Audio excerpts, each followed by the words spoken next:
I am going to talk to you today about the focus groups that we conducted. So you've heard from a lot of different people, a lot of different opinions, and then it was determined that we need to put the creative work that you saw that Danny and Todd presented today in front of some focus groups. So we did that, and I'll take you through those results.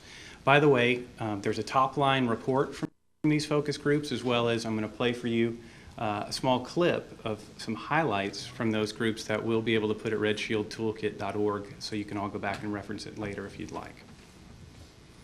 So I'm going to provide you the consumer input on the campaign. 4 focus groups were conducted, 2 in Chicago and 2 in Detroit.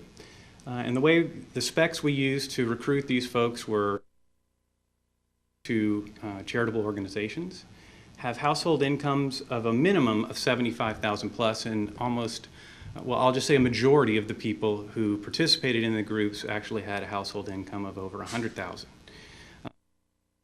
Half the respondents had contributed money to the Salvation Army in the past 6 months, and the other half we didn't make that a requirement. Some of you might say, well, why wouldn't you do all people who donate or all people who didn't? And we thought this was the best way to approach it, in that we wanted to hear people who have a relationship with the Army, who are donating to the Army. We wanted to hear what they thought about the creative work.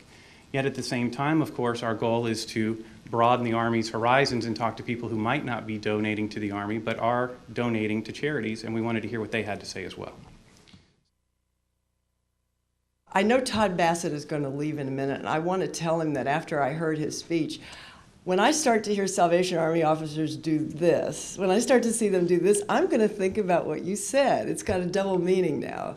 The salute can now be one, which is what I have really been passionately pounding for the 9 years that I was the chairman of the Public Affairs Committee.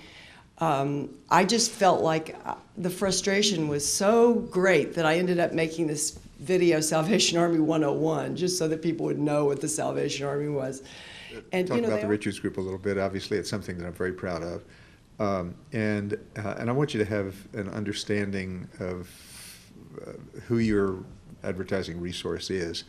And so let me spend a few minutes giving you a sense of what we're all about, what we do.